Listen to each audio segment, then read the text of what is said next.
with the actual title screen, right?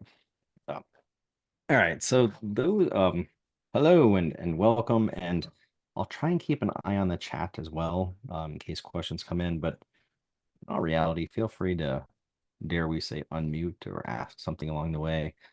It's not interrupting or anything like that, too. So it's always unique presenting here in our crew because you never know if there's a really long case or lack thereof. So it's like, preparing for 5 minutes or 45, either way. But I enjoy it. That's for darn sure. So, for those that don't know me, I'm Mark Garofoli, um, pharmacist. Work within our School of Pharmacy or WVU, dabble into the School of Medicine for the Pain Fellowship, and a bunch of other stuff as well too. You can always check out some headlines and resources online. I've got a website, painguide.us. Too cheap for the .com. You would be blown away how expensive it was going to be. But anyways, here we're doing, it's kind of become an annual thing. And of course, other hub members, experts, do a couple, throughout the year on just, a substance use, a review of what's going on out there. Um, I believe maybe about a month ago, been 6 weeks by now, for all I know. Dr. Hirschler even did an update, not mirroring it along the way, but providing some same resources for all of us as well too. So we'll minimally everybody hopefully walk away here from Just Say No, spelled it right. 2024 a substance use review with some resources and maybe some updated tidbits along the way too. But let's be real, everybody practices with a realm. So if there's anybody in a community that knows what's going on with these, it's the folks logged in right now. So golden rule, know your audience, right? All right. So we're gonna go over illegal drugs. So we're gonna do just say no too. So the whole just say no thing, obviously anyone familiar with the 80s remembers the NO one. Right here, of course. If you can include a GIF, why not, right? So this is not going political. There's enough of that every other minute of the day anymore, but this is just giving the time machine back to the 80s. Another time machine back to around about the same time. So yours truly. I know a number of you already actually know this, whether you remember it or not is another thing, because I might even question why you remember it. But back when I was in 7th grade, I was actually in a spelling bee, and I got booted out because they asked me to spell relief, and I spelled Rolaids. And that was not the moment that I knew I was going to be a pharmacist. That didn't come for a couple years. But these ladies and gents on this screen are actually the ones that really know how to spell, even better than Microsoft Word. And ooh, I said Microsoft within a week. Oh, too soon for anybody with a computer, right? Different blue screen. But anyways, the problem back in 7th grade was nobody laughed. Like literally, it was feeble, feeble attempt, I guess. But the overall idea is that yes, words matter, grammar matters, and spelling matters. So maybe we should just call it just no, just say no, KNOW. And that's really what we're here for today, and many other days within this Echo SUD program overall. So let me check on the chat here. We got a lot of folks. Come on, technology. Okay, everybody's Rachel's like laughing at me here because I don't know how to spell, or do I? Okay, a lot of people just checking in. I know how that goes for our program here, but all right. So substance use overall. Here's a couple examples of substances from like 100 years ago. When you think, I'm not actually, I am going philosophical here. In 100 years, a lot can change. I mean, what's going to be going on 100 years from now? Well, substance use, obviously. I mean, whether we're on Earth or not, we will use substances. We are human beings. It is what we do. In fact, heroin might be over the counter again, available in the streets of Morgantown and everywhere else, just by walking in the door, as you see to the left there. Will we revert back to having a cough syrup that has alcohol, cannabis, chloroform, and morphine in it? I don't know if anyone here is going to vote for that. Chlorhandine is actually another one right there, pretty much the same ingredients. And hey, back in the day, asthma cigarettes. This Dr. Batty here was aiming to, I don't believe the word treat would be appropriate, um, approach asthma with cigarettes. Well, I mean, it's not COPD, right? All right. So also about 100 years ago, a little bit more now, This gentleman who was in charge of opium in our country said, of all the nations of the world, the United States consumes the most habit-forming drugs per capita. I mean, has literally anything changed? Will it change? Also, at this moment, I think it's usually when I'm doing these presentations, it sounds like doom and gloom, and I don't mean that. It's just a touch with reality of, along the way of what we're working with overall. So, all right, sorry, my eyes went off there. I was just trying to check the chat. Okay, so each year when I do this, I try and update with some new books along the way. Not to say, hey, look at that. What are we reading to our 8-year-old now? And certainly not the 15-month-old. Dear golly. Well, actually, I wouldn't read him any of them, either of them high achiever. Good golly, you got to have some earmuffs on us. He calls them earmuffs. That one on the right there, that's got some potty mouth in it. So, the rest of them, a little tad bit less of that. So, I'm sure, absolutely positive that folks here have read not one, multiple of these books here. Okay. And if not, consider it homework, whatever. We in our school of pharmacy, we actually started an elective on substance use. And our deans were like, wow, a lot of kiddos, a lot of students signed up for that. That's remarkable for an elective. And I mean, who wouldn't, right? I mean, given the topic, it's what we all work through pretty much day in and day out, but it's at the tip of the tongue for society as well too. So, anybody got any thoughts on any of these books here? Let's see. Got some thoughts coming in here of our wild and wonderful state of West Virginia having the highest rate of overdoses for decades in the U.S. Yeah, we tend to lead in that. There's also so I'm glass half full of anything, don't get me wrong. I also like to deal with reality. So that's a true statement, right? But that also is one, we're going off the slides, folks, and it's fine. Um, that's one mathematical view of it. So when you're looking at the statistics, which our state leads for overdose, drug overdose death rates per capita, we had things are improving, but we have led for decades. When you look at the raw numbers, though, it's a little bit of a different picture. And it's really important to keep that in mind with illegal substances. So, for instance, a decade-ish ago, there was the gent who got off of a bus that started in Ohio and sold heroin or substance labeled as heroin in Huntington. And was it, all respect to everyone involved, 27 overdoses, give or take. And thankfully, within 4 hours, people were flocking to the substance because they heard that folks were overdosing. Um, thankfully, no one, I believe we were told no one died in that scenario, but if everyone had died, the change in per capita would be different in West Virginia with 2 million population, 1.8, compared to Ohio, with like triple that. So the per capita is the percentage and the raw numbers matter too. But it's not even statistics, it's just math overall. So we got to keep those things in mind too. So it's all let's see, Kathleen saying loved American Pain. Well, that's a WVU guy now, right? John, when John wrote that book, he was, I forget exactly where he was, but after he wrote the book, he became a WVU faculty member. In fact, when he went to media training, I ended up there with him. I was like starstruck in my own little nerdy way. Okay, so folks have got some comments here that the whole point is this stuff's out in society, okay, well beyond healthcare. And obviously there's the TV, movies, streaming, lots of those. We got a good number here from West Virginia, actually. Anybody learn how to make meth from the character on Drugs Inc. there on the left? They literally it's on TV now. It started out on smaller platform population TV, but now you can actually see, I think, in National Geographic. They show you every step of making meth in the middle of the woods. I believe it was in Kentucky.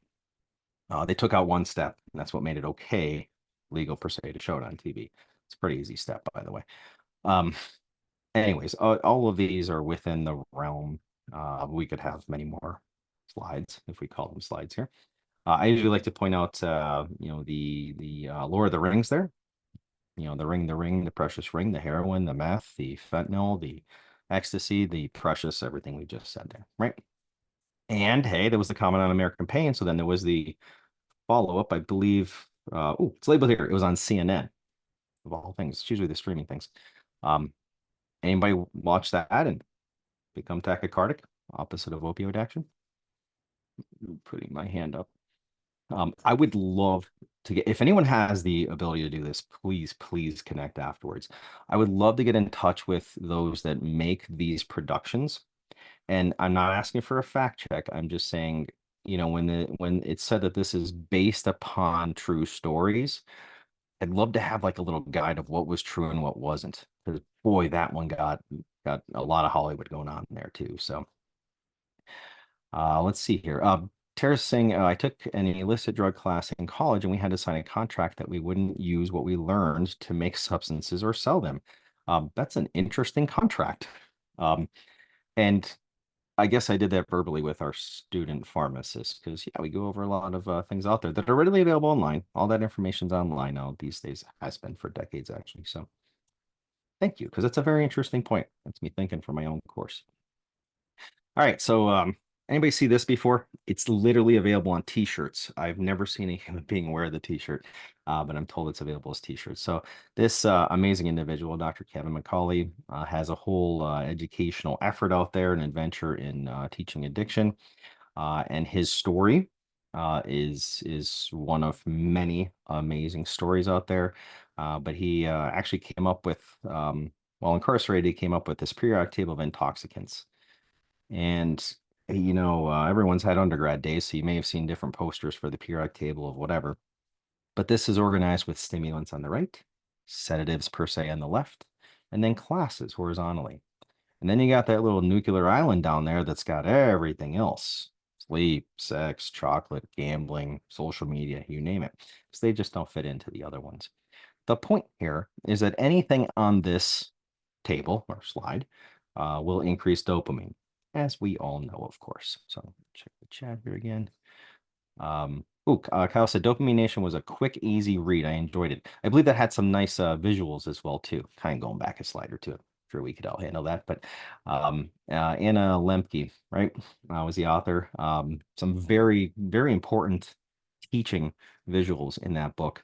And really, it doesn't hone in on any particular substance. It's talking about literally what we're talking about on this slide of the whole dopamine. It all comes down to that, of course. So when we classify substances or medicines, controlled substances, anything out there, we do controlled substance classes, but there's really in the background, that's going on the legal side. That's, it's a different take. In the clinical side, one of the biggest things is therapeutic index. Now, how we typically teach it, how many pharmacists we got out there. On the right here, that's what we do. To this day, I don't know how to describe that thing. Even with a doctorate. The thing on the left on this slide tends to get it done a little bit more. Therapeutic index is the difference between what will help you and what will kill you. You want more wiggle room. If a medicine has a small therapeutic index, then you are throwing darts that have to be microscopically different, literally micrograms sometimes, of a difference of a dose between what can help you and what can hurt you. You want more wiggle room. Interesting to see what's at the top here. The wider the bar on the left, the more wiggle room. Quick visual. I'll skip to it. I'm not going to ask the question. I usually ask, hey, what stands out here? The answer is always where'd it go? Down towards the bottom, second to the bottom, nutmeg. It's much better when we do this thing around Thanksgiving, but we'll get there. Be here before we know it. Why is that on there? Does anybody? I'll throw that out there. Does anybody know why nutmeg is on this thing for whatever sake?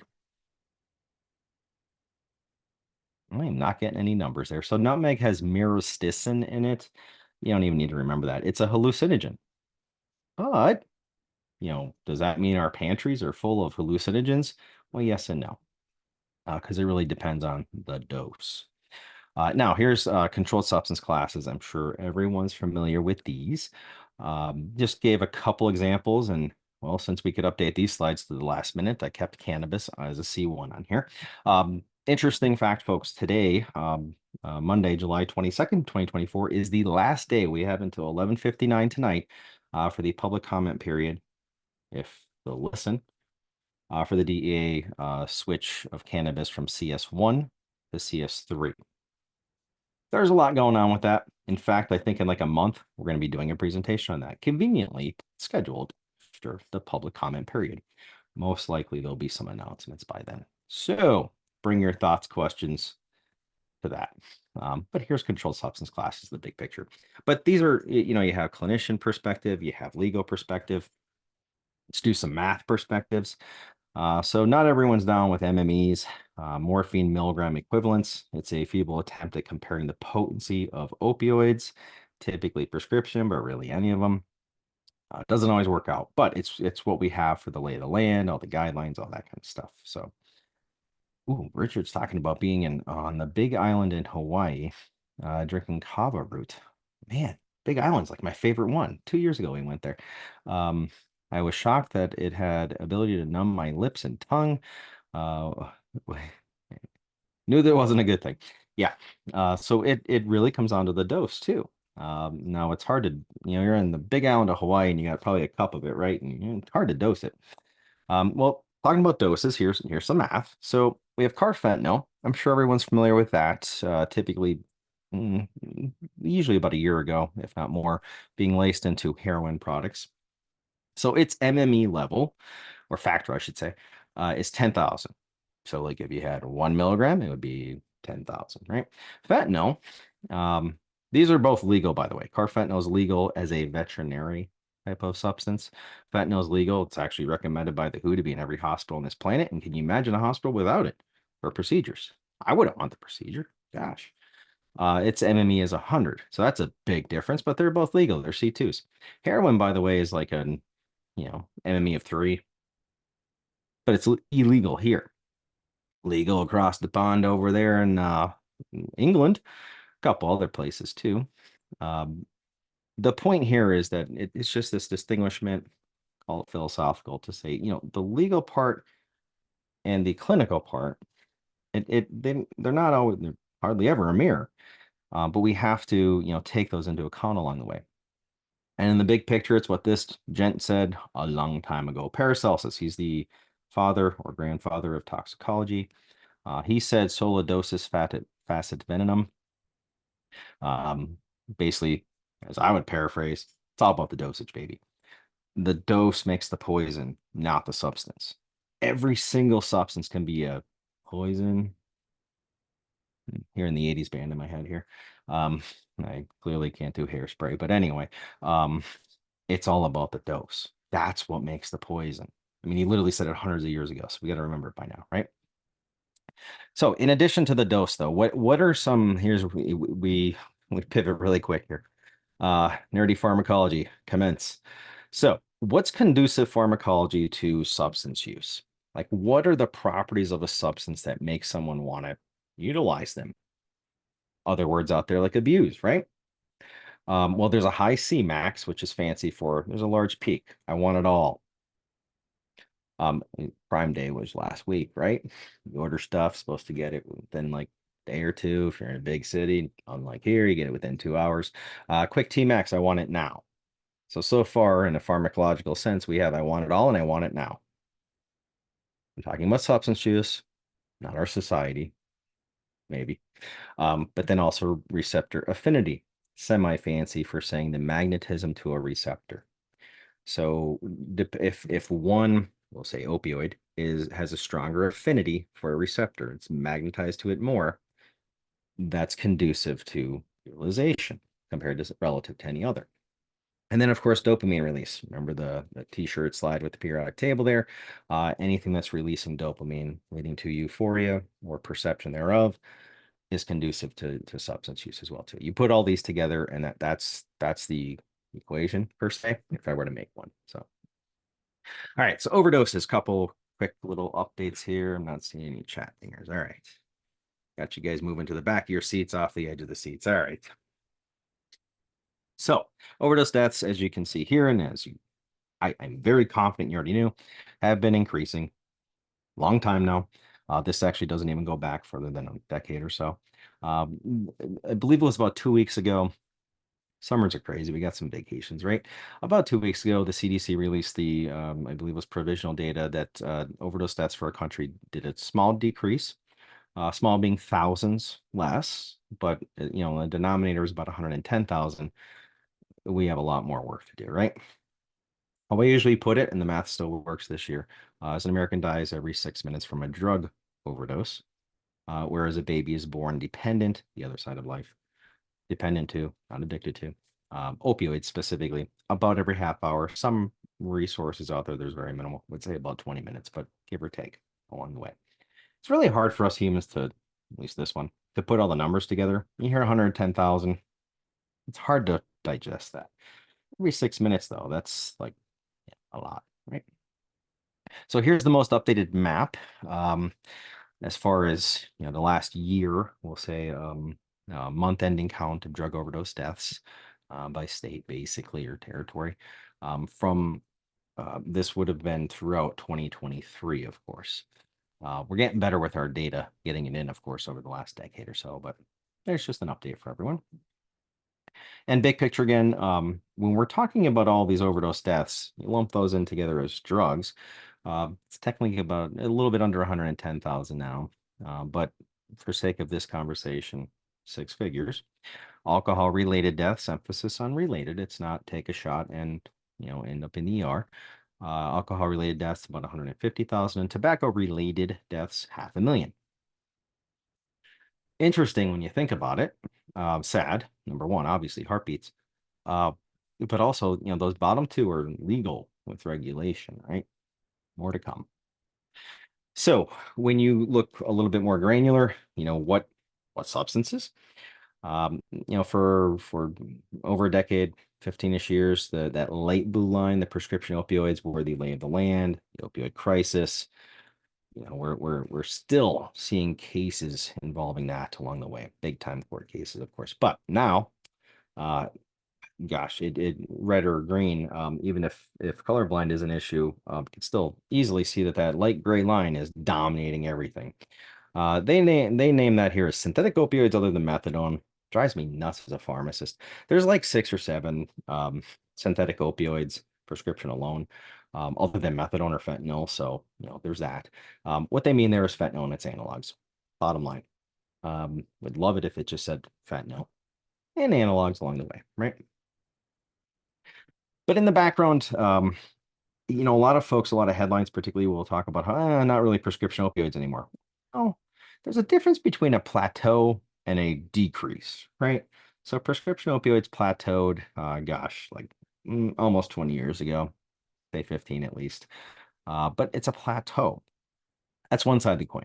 The other side of the coin is where'd they come from? Just because there's an opioid in someone's person, and that's what the talk screen said, doesn't mean that it came from you or I.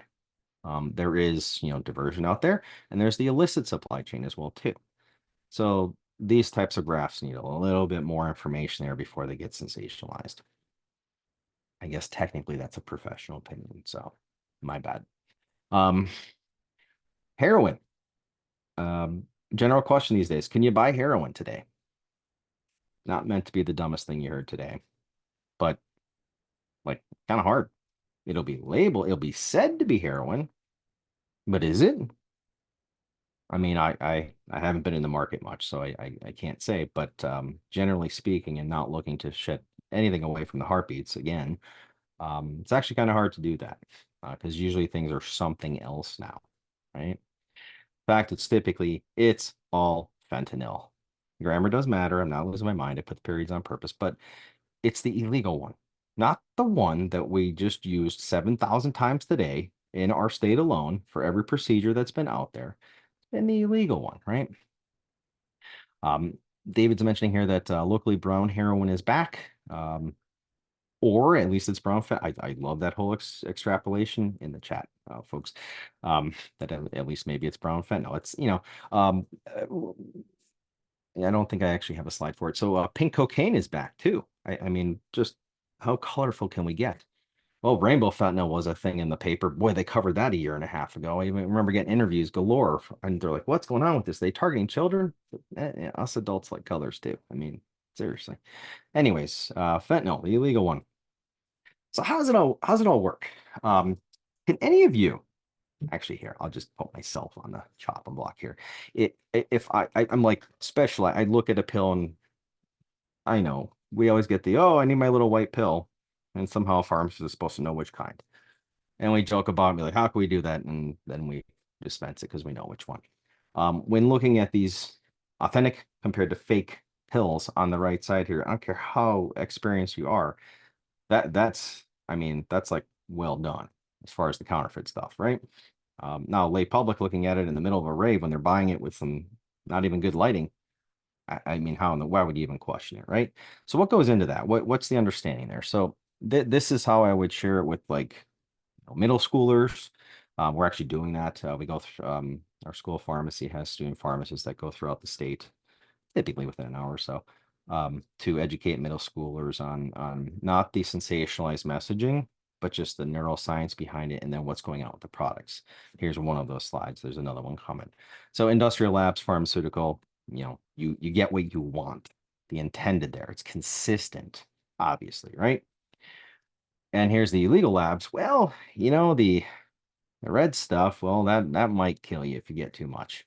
And now I got a lot of red X. That bottom right one would, depending on the substance dose, because this isn't numbers, it's cartoon for youngins.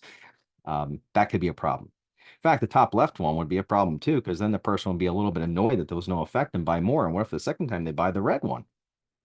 Okay, sound like we're in the Matrix all of a sudden, but I think you get the point, right? It's all fentanyl. Sometimes alpha 2. So there's alpha 2 agonists out there. I'm positive you've heard of xylazine. It's certainly everywhere. Um, and so it's an analog of clonidine. So cardio, thinking cardio within the CNS. And xylazine actually has veterinary utilization, unlike but similar to the concept that xylazine, I'm sorry, that carfentanil did when we were talking about that earlier. There's another one, some of the newer, when I say headlines, I don't mean like, New York Times front page, but other headlines are starting to cover another one has hit the market recently of medetomidine. Please don't make me say that again. It's I wish they'd have an abbreviation, but like MMD and all these other ones are actually abbreviations for hallucinations, so they're already taken. So anyways, it's a highly selective alpha 2 agonist along the way, just like xylazine, but more selective, just like clonidine, but more selective.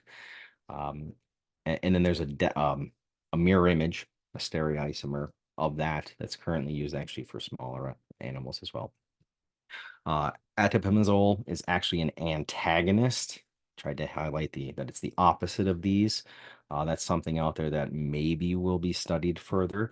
But there is already an antagonist. Think like naloxone to prescription opioid or any opioid agonists. Same thing along the way there too. So more to come. But just wanted to name drop some of these for us here. Also, benzos.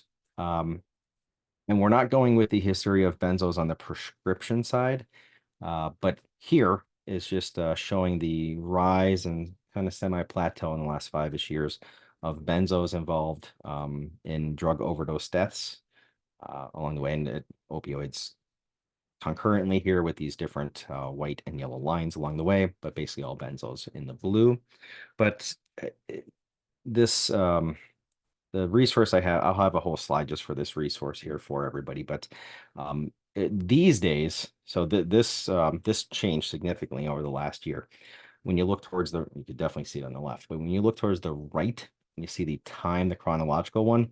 So like a year ago when we were talking about this, it was similar, but a year and a half ago, this bromozolam, that's the leading the market of illicitly attained benzos and made has taken over from previous ones like etizolam.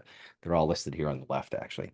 Kind of like fentanyl as far as the overall market. When you're looking microscopically to benzos, you're really seeing now that pretty much everything is this bromozolam. And if you're thinking about how things work and all that, you can think like just like the prescription ones as well too. So let's see here. Got a comment here going back to xylazine. Sorry if I missed it earlier. The patient's skin was so destroyed once appearing to the ER. And that is one of those quintessential common things that is observed with xylazine use. I'm sure you've seen the information out there that naloxone doesn't work on xylazine, and that's because xylazine is not an opioid. Again, you're thinking clonidine just as a cousin, but alpha agonist has nothing to do with opioids other than it's usually placed in, laced in, or adulterated into those products there too. So, and thank you, Jeremy. So, Marshall University got researchers there that are actually studying that atabamazole. You made me say it again. I knew you were going to do it. At least one of them anyway. Studying in rats, of course, too. So again, more to come with that along the way. It's a double-edged sword. It's like, well, I hope we don't need it once studies are done, but if we do, it'll be there, right? Because everything ebbs and flows in the markets for all of these substances overall. A little bit more on this bromozolam. It's unscheduled, um, but some states, including Virginia, one of the neighbors, have it as a controlled substance class 1. So states could always be more constrictive, of course. But it's one of those things where if you're not in the list, you're not in the book, then it's not illegal. Not that it's legal, but you know, along the way. It's a benzyl, so they all look the same along the way there, structurally speaking, generally speaking too. All right, so stimulants. Here's cocaine and psychostimulants. It's interesting they group everything together for these updates, but for the long, I remember, gosh, it was probably a decade ago. Oh my gosh, my mind is going. The author, Sam Quinones. Dreamland and so on and so forth. He was here in Morgantown one time, one of the headlining keynote speakers for one of the events we had. And I remember talking to him afterwards. And after about 3 minutes, we were getting, a little bit more specific. And he was like, yeah, I was just in a jail a little bit away from here, working on the next book, really talking about meth along the way. At the time, new meth. And it was like, wow, he was the one that got it, knowing that like, hey, the market's changing, before this graph took off here. So it's been going on for a while and doesn't seem to be stopping as far as involvement along the way. So here is primarily just looking at meth alone, same scale as cocaine and meth together, of course. So meth, quite the interesting substance. I'm convinced that if you want folks in undergrad chemistry to pay attention more, well, you can teach them how to make meth because, hey, it's on TV anyway, right? I am not a proponent of that. I'm just using it for conversation. But there's multiple ways of making meth. Everything on the left here, in the grayish things that look like pills, now that I look at them, was the old way. It's the reductive methods. Like to say it's undergrad chem or OChem is almost an insult. Very easy. That was the way of the land. And then we had, of course, all the crackdowns on Sudafed. That's the map there with the states that have the programs where you got to give, a kidney and your date of birth and your driver's license because you're congested and need pseudoephedrine, because we finally had the release a couple months ago to say, hey, the other stuff over the counter doesn't work. How to get on the market. Phenylephrine for those interested. So, you're left with this whole system along the way. So we did that in healthcare. We cracked down on it much less, and certainly needed. You had folks going into grocery stores buying cases of pseudoephedrine and then making meth. It's a real thing. I know folks that literally witnessed that along the way. Now the market takes the precursors to what used to be used, P2P. Probably remember that from Breaking Bad if you watched. Make the precursor to that, comes from overseas into our country. Again, not going political, be any way, comes in, and now it's incredibly cheap and incredibly potent along the way. So, all right, let's see here. Kicking through. So Breaking Bad, if I were to have a conversation with Mr. Walt, he'd be like, "You got to be kidding me. You mean meth is legal? It's a prescription? Yep, used to be over the counter, actually." So there's that, and that's what he would say. So yeah. All right, so big picture, we got a lot. Again, today is the last day for public comment on the DEA cannabis change proposed. Um, Big picture, when you're thinking about regulation and outcomes. So here's about the best simplistic thing I could find as far as the end goal. What's the harm to society and individuals? Well, the extremes. If it's legalized without restrictions, party time. If it's prohibited with an abundance of restrictions, it's still party time, just behind a closed door. So somewhere in the middle is typically what most references would say, or say common sense, that there'd be the least amount of harm to society along the way too. So shoot, a few short weeks, months, we'll get some change there for at least one or two substances, right? So resources just for take home here, folks. Towards the end, got a plethora of them here on this screen. There's a lot of international reports, and a lot of top right here has the blogs. But here's a lot of reports that come out that you can get, some more concrete information along the way. And I believe it was Dr. Hirschler provided this for folks a couple weeks ago of NDO. So I figured, hey, why not mention it again? I forget if it's this one or this one that you could sign up for a weekly update. I get it. It's phenomenal. That's where I learned about the pink cocaine thing resurging last week, actually. So they usually send it on Friday, I think, afternoon. But either one of these two, you could sign up for a weekly update or utilize these as resources in general. So that's I wanted to wrap up, of course, for any conversation, but got myself a QR code, so why not have it in slides? Not here's a picture from a pharmacy. Notice this is a drug-free workplace. Party foul. There's literally drugs everywhere. It's just a different perspective, right? So thoughts, questions, feel free to unmute. Got the chat here. You're very welcome, Kathleen. It's a crazy week here for the Garofoli household. I'm flying to Chicago tomorrow to do a talk, and then Cleveland later in the week, and got another online one tonight, and there's no baseball for our kiddos this week, so it's all good. Mark, any questions, anybody, or thoughts? Question. The Actima Pazol, it's approved in veterinary use. I know that it's fairly easy for like a human med to be turned into veterinary meds. How difficult is it for a veterinary med to be approved for use in human beings? Like if it were to become like an overdose reversal agent in addition to naloxone, just out of curiosity. So I'm definitely not a good person to ask, and I don't even know who a good person to ask would be because they'd be involved with the FDA. There would be a lot that goes into that because you have to have all the different phases of study. Things could be fast tracked, but there still would be a lot. Now, somebody mentioned studies at Marshall, of course, for at the rat stage, not human. You got to start somewhere. But with if the issues continue with these various alpha agonists, there's going to be the societal outcry for more and fast tracking getting it through. So I don't know if it's a silly answer. Certainly nothing this year. Yeah. It'd be pretty interesting if it was even next year. But what happens until then? It's we have to have our due diligence. There's got to be that in the background because you want safety and the efficacy. But boy, along the way, we certainly want to get things going.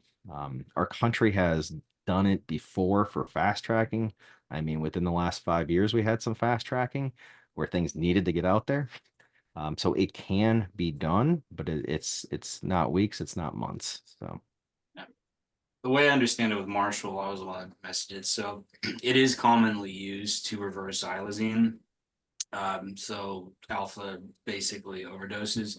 What they've been doing at Marshall is giving rats xylazine with fentanyl, like heavy doses of it, giving them Narcan to reverse the opioid overdose, but then also giving them the timoprazole to get rid of the sedation, basically. So it's kind of neat. It's working on. In a good way, I just thought about this earlier or just now, actually. There's also in study just general respiratory depression agents that are out there. I don't remember if it's phase 2 or 3, but closer to the end goal, where it wouldn't matter what the substance is, the respiratory depression would have reportedly, reversal. That's a big one. Because then it's who knows what's 10 years from now, but we'd still have something for it supposedly. So that's that's encouraging along the way. We'll see where it goes, and it's in pharma's hands, of course. So guys are going, think about having this on Monday as everybody's just warming up. I have a question. This is Jennifer Boyd. Thank you for your presentation as always. So I am often way behind, embarrassingly behind, but is bromazolam, so that's an illegally created benzo? Okay. Yeah. And could you compare it? Like, how does it compare to, legit benzos in terms of duration of action and stuff like that? So I'll use your own words there in a good way, Jennifer. Um, it wouldn't be legit to compare it. And the reason I say that is we can do that, but the dose is Because of that, so okay, because of what you showed, right? Gotcha. yeah. Right, I meant that was a good It's slide. Yeah. it's not that I'm refusing to, it's just that No, I right, want to. you already pointed out that when they're illegally manufactured, you can't tell. Okay, it's just so interesting. I haven't heard of that. Okay, well, thanks a lot. You're welcome. Man, how many times does this guy get off easy when he's like, no, I won't answer that? Thinking of like being in the audience myself, I'm like, Okay, you how could do have said, avoid? I already answered that. Go back to this slide. Mark, I want to Uh, thank you for giving such a great presentation today. And I hate to like cut you off, but no I would like worries. to allow Mary enough time. But you did such a wonderful job at presenting to the group and gave such a good presentation that was useful. So thank you so much for your time You're welcome. and for everything that you shared with us. Everybody keep in touch. It's not just Mondays, right? Yeah. All right. Mary, do you want to go ahead and ask the questions that you'd wanted to share with the group and get some feedback on? Sure. Yeah, this is Marianne. I worked down in Clarksburg for WVA Healthy Minds Clarksburg, and we have a fairly small clinic. And I wanted to get other clinics' input as far as random drug screens. How do you guys randomize them? Basically, what I have just been like picking people, and it's gotten to be a little bit chaotic and cumbersome to always be like, okay, well, who, for me to always be checking to see who got drug tested last and whatnot. Do your case managers do that? Do your medical assistants do that? How can we kind of streamline the process and make it a little bit more efficient, I guess is what I'm looking for feedback on. And the other question I have is, just in general, like how do you handle it when patients, we had this happen last week, for example, we had called someone in for random, and of course we got a call back saying, oh, well, I'm out of town. So how do you handle those situations? And I was just kind of looking for some other feedback from other clinics about that.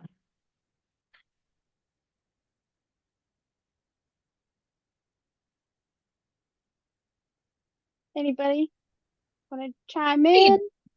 Yeah, hey, Dr. Long, this is Katie. Hey, Kate. I am so sorry I'm driving, so I don't have my camera on. Couple answers to your questions. So we do have our case managers do their randomization. Part of it is they just have a little bit more time to, kind of take a look at the spreadsheet, see where patients are at. Part of what they're trying to do is pick them at random, but then also make sure they're picking them at the frequency of how often they need to be screened. And so they pick those and relay that to the medical assistants. And the second question, great question. We always communicate to the patients ahead of time, when we're first meeting them in orientation group, the time frame that they have to come in for screens and how we'll be notifying them. And we try to remember to tell them, listen, if you're going to be going out of town, and don't have access to come back, just give us that heads up ahead of time so we know you're going on your family vacation. Or, if we, have forgotten to share that with patients, if a patient who typically doesn't miss a screen, that's not a habit for them, they're out of town, they can sort of provide us some sort of documentation they're out of town, a receipt from a restaurant or something like that. We'll usually let that go. But then if the team starts to notice it's a pattern, we'll kind of pivot and have that conversation with the patient. Okay. Yeah, that's really helpful. We had Yeah, some and feedback in the actually, chats. Oh, sorry. no, go ahead. So Sarah had said we have a color schedule. Each patient is given a color. The color is changed on the phone every day, excluding Friday and Saturdays. If their color on the message is on the message, they have 24-hour period to come in to get screened. And Melanie said that she makes a spreadsheet and she is a case manager. On randoms, they have 36 hours to come in for a test. Yeah, I don't know that the What I color was schedule would work. But go ahead. No, sorry. It actually brings up a really good point because there's two interpretations of random. One's to protect the patient from being targeted, and that's kind of like a human rights thing, which is people pick it out of a hat, which Right. means somebody could theoretically never get screened. The other random that we use is the patient doesn't know when it is. We tend to do that, but I think Morgantown tends to do a little bit more of the pick it out of a hat, and then they make sure that people are getting their 2 a month, and so the hat gets smaller and smaller. I think that's what they do. But it's, to me, that's not, I mean, it is useful so that you're not targeting patients, but it isn't as useful in terms of the patient not knowing when it's going to be. So, and it's never been clear to me. It's not clear in the OFLAC guidelines. It's not clear in Medicaid what they mean by random. I've heard both of it. So we just have, we have a schedule that our case managers do, and then they, make sure that people are either getting it once a month, twice a month, whatever those regulations are. And we actually do go looking for patients that are due for it. And then so it's kind of a little different. I can't say that it's not specific patients. So probably doing a less good job of protecting patients and a better job of keeping them on track. Again, I think our program doesn't target people, but you never know. There's unknown biases. So it's a lot of work.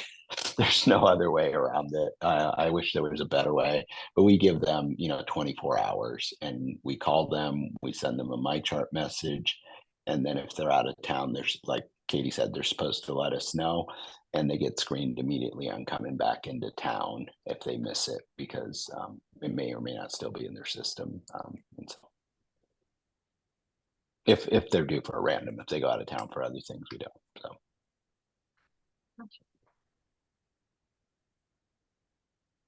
Yeah, that's really helpful. Thanks. Yeah, I don't think we're a big enough clinic to do the color schedule thing, but definitely that's really helpful, Katie and David, for sure. Another way you can do it, I don't know if you have an electronic record. We use Epic. We use MyChart.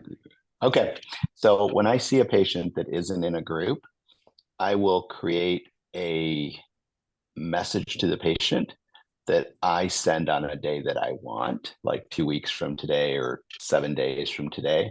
And I tell them that you're going to get a random request before I see you next time, especially my monthly patients. And I'll send them, for Monday, the 27th, and they know they have 24 to 36 hours to get it done. And they're responsible for keeping an eye on their MyChart.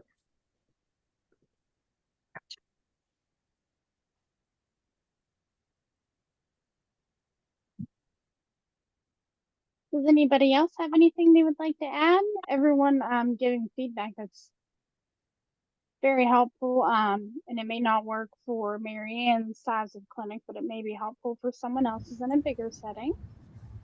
Off of what Melanie said, sorry, my camera's really dark. That's okay. Off of what Melanie had said about the spreadsheet, I know there's a certain formula that is within Excel that you can make and like put a list of names in it, and it'll continue picking names until it's done and it won't repeat. And then you would just make a new formula to redo that all. Does that make sense? Yeah. How would I get that to my case manager? You could kind of just look it up. I'm an Excel person. I like Excel. Okay. I'm not. But there's like a certain way to do it where you like list all the names, obviously, and it's like a random between, and then you insert the cells that all the names are in, and then you just hit enter. It should just calculate it. Tara, if you would want to maybe share that in an email to me, I can forward it along. If you're able to do like snippets or something like that with your computer, I would be happy to share that with everybody. I am not a very big Excel person, so Marianne, it would take me a hot minute. Yeah, me too. And once you have it, like it's something simple that just would have to be like copy and pasted input. So like anybody in your clinic could do it. It didn't have to be specifically case managers or anything. Gotcha.